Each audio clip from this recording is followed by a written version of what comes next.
આકાશવાણી સમાચાર સુકેશ ગુપ્તા વાંચે છે. સૌપ્રથમ મુખ્ય સમાચાર. પ્રધાનમંત્રી નરેન્દ્ર મોદીએ કોવિડનો અસરકારક રીતે પ્રતિકાર કરવા ઝડપથી ટેસ્ટિંગ, ટ્રેકિંગ અને ટ્રીટમેન્ટની નીતિ અપનાવવા તથા સંકલન સાધવા ઉપર ભાર મૂક્યો છે. તેઓ આજે વારાણસીમાં કોરોનાની સ્થિતિ અંગે સમીક્ષા કરી રહ્યા છે. કેન્દ્ર સરકારે તબીબી સારવારમાં ઉપયોગી ઓક્સિજનની ઉપલબ્ધતા વધારવા જાહેર આરોગ્ય સુવિધા કેન્દ્રોમાં 162 ઓક્સિજન ઉત્પાદન એકમો સ્થાપવાની મંજૂરી આપી છે. પૂર્વ ભારતના 8 રાજ્યો ઉપર આબોહવામાં પરિવર્તનની સૌથી વધુ અસર થવાની સંભાવના હોવાથી તેમને સંવેદનશીલ ગણવામાં આવ્યા છે. રાષ્ટ્રીય પરીક્ષા સંસ્થાએ એપ્રિલ સત્રની સંયુક્ત પ્રવેશ પરીક્ષા JEE મેઇન 2021 મુલતવી રાખી છે. ભારતની મીરાબાઈ ચાનુએ તાશ્કંદમાં ચાલી રહેલી એશિયાઈ વેઇટલિફ્ટિંગ સ્પર્ધામાં 47 કિલો વજન જૂથમાં ક્લીન એન્ડ જર્ક ઇવેન્ટમાં 119 કિલો વજન ઉચકીને નવો વિશ્વ વિક્રમ સ્થાપ્યો છે. સમાચાર પહેલા સાંભળીએ કોરોના અંગેનો ખાસ સંદેશ.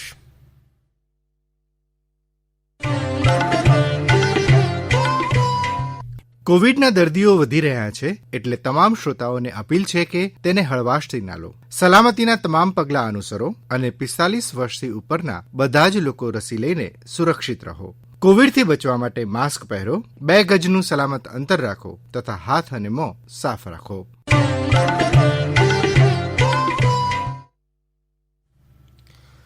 પ્રધાનમંત્રી નરેન્દ્ર મોદી આજે વારાણસીમાં કોરોનાની સ્થિતિ અંગે સમીક્ષા કરી રહ્યા છે. આ બેઠકમાં ઉચ્ચ અધિકારીઓ અને તબીબો હાજર રહ્યા છે. શ્રી મોદીએ કોવિડનો અસરકારક રીતે પ્રતિકાર કરવા ઝડપથી ટેસ્ટિંગ, ટ્રેકિંગ અને ટ્રીટમેન્ટની નીતિ અપનાવવા તથા સંકલન સાધવા ઉપર ભાર મૂક્યો છે.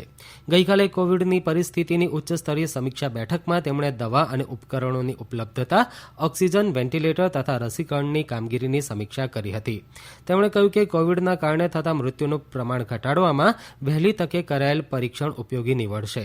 તેમણે રાજ્યો સારું સંકલન સાધીને કામગીરી કરે તેવો નિર્દેશ આપ્યો હતો. પ્રધાનમંત્રીએ હોસ્પિટલોમાં સંસાધનો પૂરતા પ્રમાણમાં ઉપલબ્ધ કરાવવા તથા કામચલાઉ હોસ્પિટલો તથા આઇસોલેશન સેન્ટરોની વ્યવસ્થા સુનિશ્ચિત કરવા કહ્યું હતું. કોવિડના લીધે વિવિધ દવાઓની વધતી જતી માંગણીને પહોંચી વળવા દેશના ઔષધ ઉદ્યોગની ઉત્પાદન ક્ષમતાનો પૂર્ણ ઉપયોગ કરવાની સૂચના શ્રી મોદીએ આપી હતી. તેમણે રેમડેસિવિર સહિત બધી જ દવાઓનો ઉપયોગ તબીબી માર્ગદર્શિકા મુજબ કરવા તથા કોઈપણ દવાનો સંગ્રહ અને કાળાબજાર કરવા જેવી પ્રવૃત્તિઓ સામે કડક હાથે કામ લેવાની સૂચના આપી હતી. તેમણે કહ્યું કે પ્રધાનમંત્રી કેર ભંડોળની મદદથી 32 રાજ્યો અને કેન્દ્ર શાસિત પ્રદેશોમાં 162 ઓક્સિજન ઉત્પાદન એકમો સ્થાપવાની કામગીરી ચાલી રહી છે. કેન્દ્રીય આરોગ્ય મંત્રી ડોક્ટર હર્ષવર્ધને વિડીયો કોન્ફરન્સના માધ્યમથી ગુજરાત સહિત 11 રાજ્યો અને કેન્દ્ર શાસિત પ્રદેશોના આરોગ્ય મંત્રીઓ સાથે ગઈકાલે બેઠક યોજી હતી. તેમણે કોવિડનું સંક્રમણ રોકવા, નિયંત્રણ અને તેના વ્યવસ્થાપન અંગે લીધેલા પગલાંઓની સમીક્ષા કરી હતી. ડોક્ટર હર્ષવર્ધને કોવિડના કેસો સામે રાજ્યોને ઓક્સિજન સુવિધાયુક્ત હોસ્પિટલમાં બેડની સંખ્યા વધારવા, ઓક્સિજન, વેન્ટિલેટર અને રેમડેસિવિર ઇન્જેક્શન મુદ્દે આરોગ્ય મંત્રીઓની બેઠકમાં સમીક્ષા કરી હતી. આ રાજ્યોમાં ગુજરાત સહિત મહારાષ્ટ્ર, છત્તીસગઢ, રાજસ્થાન, મધ્યપ્રદેશ, કેરળ, પશ્ચિમ બંગાળ, દિલ્હી, કર્ણાટક, તમિલનાડુ અને ઉત્તર પ્રદેશનો સમાવેશ થાય છે. ડોક્ટર હર્ષવર્ધને જીવન રક્ષક મશીનની ઉપલબ્ધતા અંગે આશ્વાસન આપતા જણાવ્યું કે 1600 વેન્ટિલેટર ગુજરાતને આપવામાં આવશે, જ્યારે 1121 મહારાષ્ટ્રને, 1700 ઉત્તર પ્રદેશને, 1500 ઝારખંડને, જ્યારે 230 છત્તીસગઢ અને 152 વેન્ટિલેટર મધ્યપ્રદેશને આપવામાં આવશે. કેન્દ્ર સરકારે તબીબી સારવારમાં ઉપયોગી ઓક્સિજનની ઉપલબ્ધતા વધારવા જાહેર આરોગ્ય સુવિધા કેન્દ્રોમાં 162 ઓક્સિજન ઉત્પાદનો એકમો સ્થાપવાની મંજૂરી આપી છે. આ 162 ઓક્સિજન ઉત્પાદન એકમો કાર્યરત થતાં દેશમાં ઓક્સિજન ઉત્પાદનની ક્ષમતામાં 154 મેટ્રિક ટનનો વધારો થશે.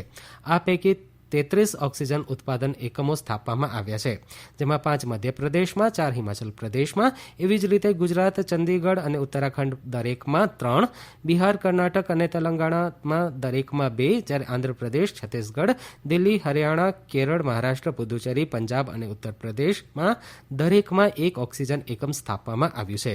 આગામી મે મહિનાના અંત સુધીમાં વધુ 80 ઓક્સિજન ઉત્પાદન એકમો સ્થપાશે. કોંગ્રેસના નેતા રાહુલ ગાંધીએ હાલની કોવિડ પરિસ્થિતિને ધ્યાનમાં રાખીને પશ્ચિમ બંગાળમાં તેમની બધી જાહેર સભાઓ રદ કરી છે. આજે એક ટ્વીટ સંદેશ દ્વારા તેમણે આ જાણકારી આપી. શ્રી ગાંધીએ તમામ રાજકીય નેતાઓને વર્તમાન સંજોગોમાં મોટી જાહેર રેલીઓ યોજવાના પરિણામો વિશે ઊંડાણપૂર્વક વિચારવાની સલાહ આપી હતી. દેશમાં છેલ્લા 24 કલાકમાં કોવિડના નવા 2,61,500 કેસ નોંધાયા છે. આ સાથે કોવિડના કુલ કેસોની સંખ્યા 1,47,82,823 થઈ છે. દરમિયાન દેશમાં 12,26,00,000થી વધુ લોકોને કોવિડની રસી આપવામાં આવી છે. આ સમાચાર આપ આકાશવાણી પરથી સાંભળી રહ્યા છો. પૂર્વ ભારતના 8 રાજ્યો ઉપર આબોહવામાં પરિવર્તનની સૌથી વધુ અસર થવાની સંભાવના હોવાથી તેમને સંવેદનશીલ ગણવામાં આવ્યા છે. વિજ્ઞાન અને ટેકનોલોજી વિભાગે રાષ્ટ્રીય સ્તરના અભ્યાસ પછી જાહેર કરેલા અભ્યાસમાં આ બાબત જણાવવામાં આવી છે. આબોહવામાં પરિવર્તનની દ્રષ્ટિએ સંવેદનશીલ જાહેર કરાયેલા 8 રાજ્યોમાં ઝારખંડ, મિઝોરમ, ઓડિશા, છત્તીસગઢ, આસામ, બિહાર, અરુણાચલ પ્રદેશ અને પશ્ચિમ બંગાળનો સમાવેશ થાય છે. આબોહવામાં પરિવર્તન અંગે નીતિ અને કાર્યક્રમના ઘડતરમાં સંબંધિત 8 રાજ્યોને પ્રાથમિકતા આપવાની જરૂર હોવાનું જણાવાયું છે. રાષ્ટ્રીય કક્ષાના આ અભ્યાસ સર્વેમાં 24 રાજ્યો અને 2 કેન્દ્ર શાસિત પ્રદેશના 94 પ્રતિનિધિઓએ ભાગ લીધો હતો. રાષ્ટ્રીય પરીક્ષા સંસ્થાએ એપ્રિલ સત્રની સંયુક્ત પ્રવેશ પરીક્ષા JEE મેઇન 2021 મુલતવી રાખી છે. કેન્દ્રીય શિક્ષણ મંત્રી રમેશ પોખરિયાલ નિશંક દ્વારા એક મીડિયા અહેવાલમાં માહિતી આપવામાં આવી છે કે રાષ્ટ્રીય પરીક્ષા સંસ્થાએ કોવિડની હાલની પરિસ્થિતિને ધ્યાનમાં રાખીને પરીક્ષા મુલતવી રાખવાનો નિર્ણય લીધો છે. એપ્રિલ સત્રની JEE મુખ્ય પરીક્ષા આ મહિનાના 27, 28 અને 30મીએ યોજાવાની હતી.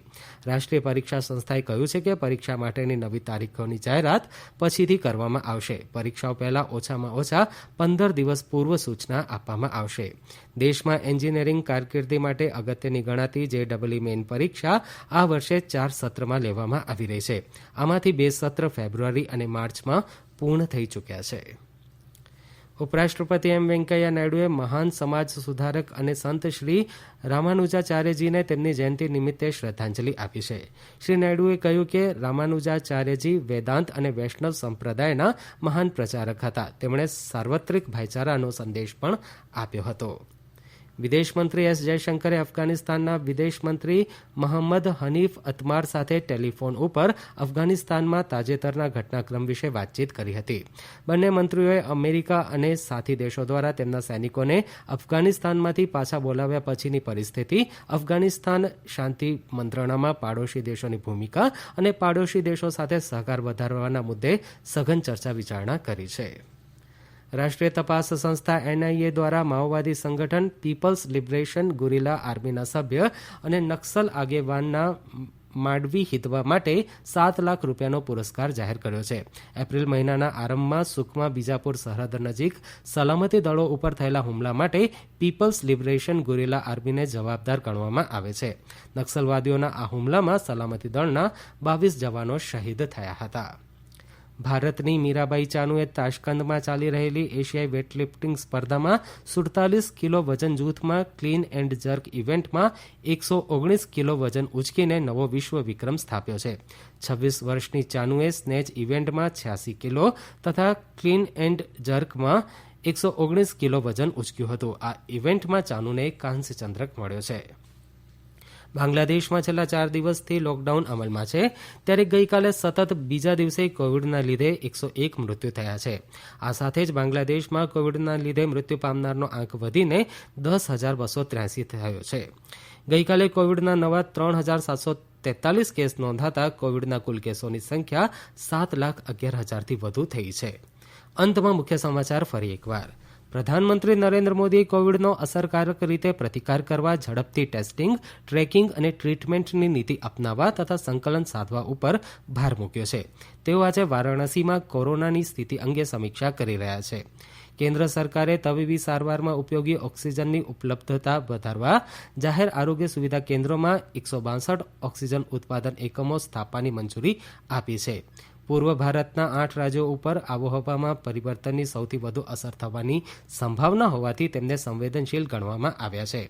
રાષ્ટ્રીય પરીક્ષા સંસ્થાએ એપ્રિલ સત્રની સંયુક્ત પ્રવેશ પરીક્ષા JEE મેઇન 2021 મુલતવી રાખી છે. આકાશવાણી પરથી સમાચાર પૂરા થયા.